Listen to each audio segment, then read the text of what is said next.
Hi, I'm Cassandra Anderson, And I'm Chantel Colwell.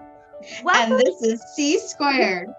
Today we have a guest with us. I am so excited to talk to Teri Hart. Teri Hart, thank you for joining us. Thanks for having me. Yes. One of my questions is, what type of artwork did you get into, especially that you're a journalist in the entertainment and everything? What got you into the art? I would say movies. Movies are really my first love.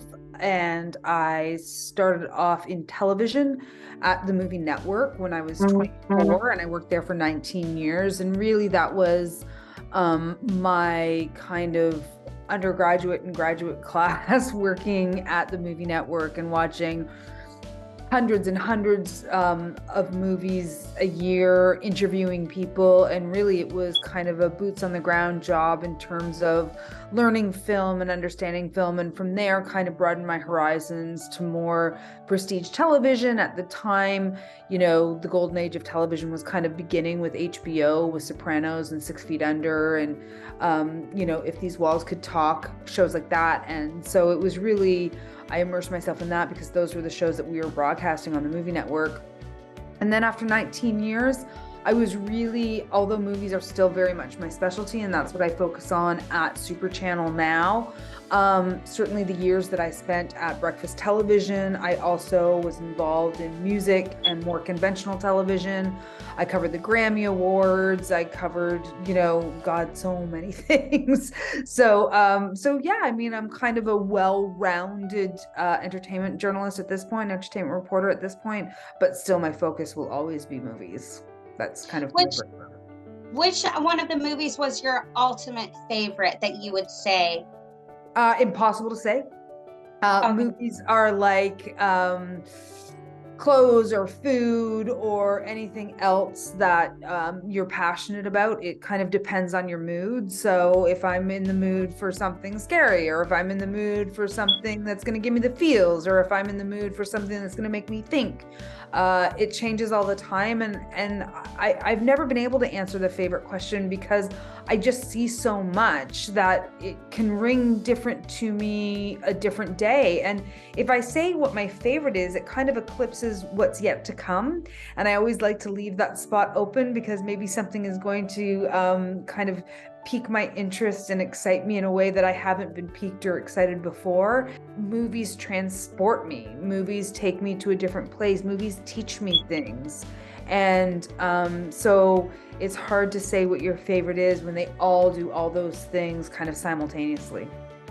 Okay, fair enough. I understand that. Like, I love art too and stuff, so I understand it's hard to pick favorites. So my next question would be like, where do you find inspiration then instead? I think that I find inspiration in watching a lot of different content. I find inspiration in, you know, just last week, season 3 of the new hit show, The Last of Us, and just seeing the world explode over the incredible performances and something that still felt really fresh and new in television in a way that, you know, it's so great when things can still feel fresh and new. I also find inspiration in seeing, you know, new filmmakers get their first movies made and tell stories in a way that we haven't seen before, or in a way that's unique to them. And then I get inspired by listening to interviews. I get inspired by people who are really, really great at what they do. And it makes me want to be better at interviewing. It makes me want to be better at finding new things. And so I get inspired by turning people on to different content, and I get inspired by watching new content. I wanted to ask, is there any struggles that you found and overcome when doing entertainment, journalism with the movies and things like that? Yeah, I mean, you know, it's a volume game, right? It's a volume and time game. I say oftentimes, like, thank God I fell in love with movies more than I fell in love with books, because I'm a really slow reader. And at least with movies, you kind of know the time that you have to sit and watch them. One of the big challenges, I would say for sure, Cassandra, is just staying on top of things. There's a lot of content out there, you know. And so that's a kind of consistent ongoing challenge with the job of of knowing what's out there and being open to maybe the thing that not everybody's talking about but should be. Okay, and my last question would kind of go into a little bit of what you're talking about. How did you mastered the time management? That's what I'm also curious about. I don't think you do. Okay. I've been doing this for a really long time, and I'm a freelancer now, so time management is a huge part of my job. I try to do the things that I can do immediately. I do them and done. There are certain things that I can't do until it's closer to the date or time or whatever. But, you can do things that kind of prepare you for when you're sitting down to do it. And if you have a free moment, if you have a free afternoon, if you're fill that with something that is going to inform something else. So, allow yourself to be as prepared as you can be, so that when you get busy, you've got some things taken care of. So always give yourself more time than less time when you're planning out your day, your week, your month. You'll never regret it. And things always take longer than you think they're going to take. I agree with that one.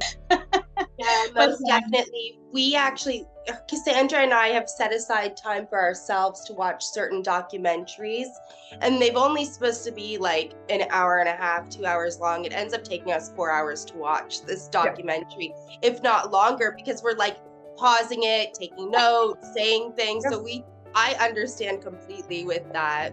So, this is a perfect example and a really tangible example of anything that you say on paper is a certain amount of time is not.